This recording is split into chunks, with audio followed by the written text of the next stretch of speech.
TESOL Pop, Season 7, Episode 3. Hello and welcome to TESOL Pop, the mini podcast for busy teachers. My name is Laura and joining me today to talk about games for very young learners is Jema Perry. Jema is the founder of Mooncake English and the Confident Teacher Programme, providing teaching support for ESL teachers teaching English to kindergarteners across the world. Jema, it's lovely to have you on the show. Welcome and thank you for your time. Well, thanks for having me on, Laura. It's great to be here. In today's episode, we'll talk about language games that we can use with very young learners. That's the kindergarten age from 2 to 4 years old. Gemma's going to briefly cover what children's level of development is at this stage, what we should keep in mind when we're using games in these type of classes, and share some of her favourite games that she uses with her kindergarten students. When teaching young learners or very young learners aged 2 to 4 years old, what sort of development needs should we bear in mind as teachers? Most importantly, I think there's two elements that we need to consider. And first is their gross motor skills. A lot of the time we know that children can't sit down for very long, and we want to get them up and we want to get them moving. And the tricky thing with 2 to 4 year olds is that their gross motor skills aren't really developed yet. And they're a little bit wobbly on their feet. They're not able to throw and catch or really be very accurate when it comes to stamping on things or hitting things. And this can cause lots of problems in the classroom, because if we get our students stood up and we get them moving around, very quickly it can turn into chaos. Our students can bump into each other, they can bump into things around them, or we might ask them to do activities like throwing and catching, which they're just not able to do. They're trying to throw a ball like you or at a flashcard or something, and then it just goes somewhere else and you've got 10 2-year-olds all wandering off to try and get this ball that's run away. So we really need to consider what they're able to do physically in terms of their gross motor skills and manage that appropriately. And again, like I said, those kind of games where we're throwing or catching can be really tricky. But what we can do is adjust for that. For throwing, instead of throwing, we might just have them come up and place the ball or place, whatever it is we want them to throw onto a card instead of throwing and catching, or come and collect the ball or bean bag from us instead. And then in terms of like any kind of movement, instead of running or walking around in a circle, what we can do is have students stand up and use chants to help us control the movement that our students are doing. So there's a chant that I always use for standing up or transitioning or getting a bit of movement in. And it's really simple. We just go something like stand up, 1, 2, 3. Stand up, 1, 2, 3. And then we'll just simply follow through with another stamp, your feet. Stamp, stamp your feet. Stretch, stretch, stretch your arms. Any kind of movement like that with chant, because we've put some rhythm there, we've got the students' attention, they'll follow us with those movements. And it's much easier to kind of control that environment. So gross motor skills is definitely one element that we need to think about in terms of developmentally to keep students safe and kind of plan our activities accordingly. And the other element is social emotional development, because at this age, students, most of them are coming to school for the first time, or they're coming to this classroom environment for the first time. And, children at this age are very self-centered. It's all about them. They haven't been in this environment where they have to wait their turn or they need to share with others. And this is something we have to develop and teach our students during class. And so as a new teacher, we need to expect that, our students aren't going to be able to do that. And another element with social and emotional development is that at this stage, students are still learning to recognize their emotions and then manage those emotions. So when things do come up, like they feel like they want to join in right there and then rather than waiting, they might cry because they just don't know how to manage that emotion and they don't understand why it is they can't have their turn now, or they can't do what they want to do straight away. So again, it's about being patient and understanding that students are going to go through that. And when they do cry, it's letting them know that we're there for them, not getting angry, but being patient enough and allowing them that space and understanding to regulate their emotions over time. And again, that's something I talk about in the Confident Teacher Program, is how we can use activities over time to help students keep themselves emotionally calm and happy in the classroom. But again, it takes time and patience from teachers, but we have to have this understanding to be able to really incorporate that into our classes as we're planning. I'm really excited to unpack some of your favorite activities or games, we should say, that you use with this group of learners, because I saw some of them in action. You actually teaching them on that program with your Yeah. students, and it was a real delight to watch. Could you share with us the first game that you'd like to introduce? The first one is Quiet Loud, and it's a really simple activity that you can use to keep students' attention and really get them repeating new vocabulary in a fun way that kind of avoids that awkward kind of, I say, you say, repeat, which was what we always do as new teachers. We always make that mistake. And it's really simple. We simply use our flashcard, and we'll move our flashcard up. And as we're moving the flashcard up, we'll repeat that word. So let's say that it's banana. We'll say banana, banana. And as we're going up, we're going to say it louder and louder, louder, banana, banana, banana. And we can get them all screaming and shouting. And then, of course, we want to quiet the students down again. So we can bring that flashcard back down. And as we're coming back down, we repeat that word again, but getting quieter. Banana, banana, banana, banana. And this is a great game that can be used any time that you're introducing vocabulary, and you can mix it in with some of your other games. So that quiet loud game is great once we've got that new flashcard or that new vocabulary word there. But how do we introduce that? And there's a really great way that we can, activity that we can do called What's in My Pocket. And what I love about this activity is it's something that we can use continuously, but also use it to introduce other words that we're not teaching at that time, but with that still key vocabulary in mind. And all you'll do before class is you'll have your pockets full of different things. And this might be things from the classroom, and you put all these things into your pocket.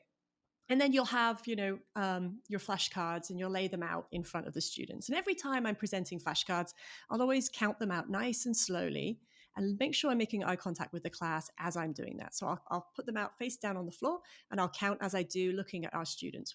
Anyway, back to the game though. So we've got our flashcards all laid out in front of us, and then we're going to have our chant together. So what's in my pocket? What's in my pocket? What's in my pocket?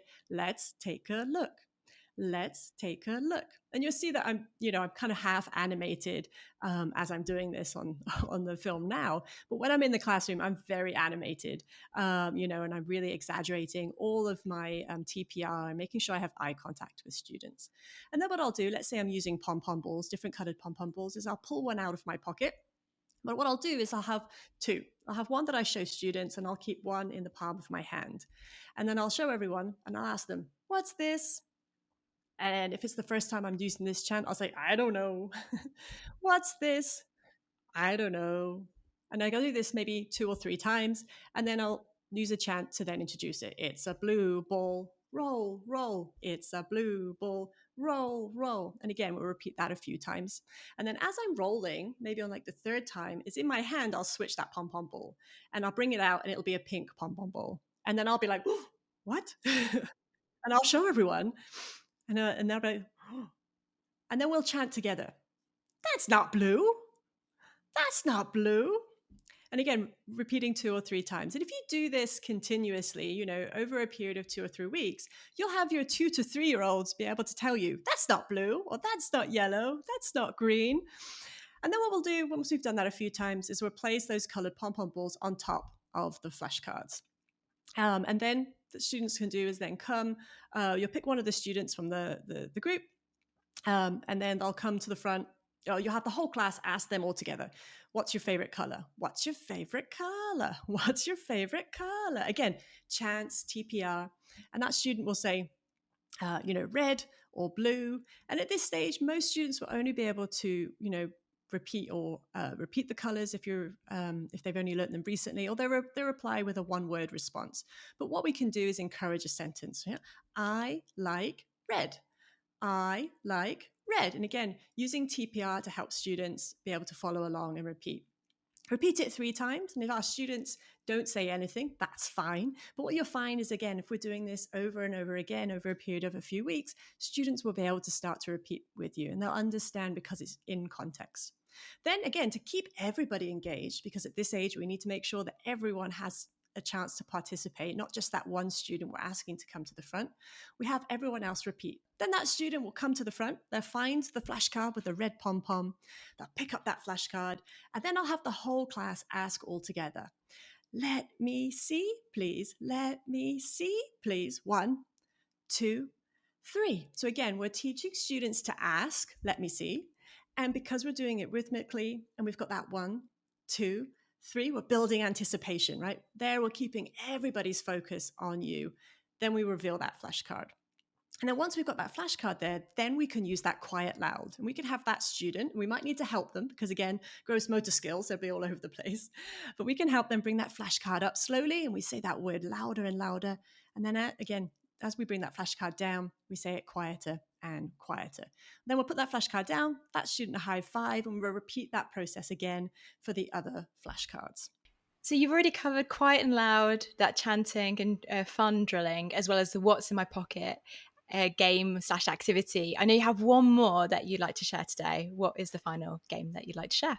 Yes. So yeah, the last one is it's called Ball Drop. For this game, all you need is a couple of colored balls. What I like to use usually is those ball pit kind of balls. They're very soft on the inside. They're hollow. But what's great about them is that they come in different colors. So once you've done this activity a few times, you can use different colored balls and ask students what color balls they like. So you can add in some review of colors in there as well. But all you need is that ball. And again, what you'll do is you'll lay out those flashcards one by one, counting as you do. Again, trying to hit that left to right to help students with that early reading comprehension. And then you'll see who's sat nicely. And we're going to chant all together, roll the ball, roll the ball, roll the ball. And you'll pick someone and you're going to roll that ball to that student. And again, we're talking about those fine motor skills earlier, right? Where students at this stage, they can't really throw. They're not going to be able to catch. So if you try throwing and catching, that's not going to work. But what students can do is roll. You can control the roll to them, and then you're going to have that student stand up and then come to you. But again, we're talking about students with very low level of English, right? So we need to help them understand how we want them to do that and what we want them to do. And we can do this with chants and a little bit of TPR. So we'll sing all together, roll the ball. We'll roll that ball to that student, and then we'll all chant together. Stand up, come here, please. Stand up, come here, please. And you might need to help them a little bit understand the first time that you do it, but you'll have them come over. And then you again, keeping that chant going, we're going to chant, drop the ball, drop the ball. Maybe I'll have another ball and I'll show them how to drop the ball onto one of those flashcards. Eventually, your students will understand. They'll drop that ball. And as soon as they drop it, you want to snatch that ball away. Because otherwise, you might have 3 students going to dive for the ball all at once. But also, we want to take the attention away from the ball now because we're looking at the flashcards. And if there's still a ball in play, that's where everyone's focus is going to be. So I'll take that ball away. And then we'll pick up that flashcard and the same thing. Let me see, please. Let me see, please. 1, 2, 3. Build up that suspense. And we show students and we introduce that new word. When introducing the new word for the first time, again, I always try to use chants and TPR. So again, if it's a banana, I might do, it's a banana, peel, peel. It's a banana, peel, peel. And then we might use that quiet, loud, same thing again to have students repeat that word, going loud as we bring the flashcard up and going quiet as we bring the flashcard down.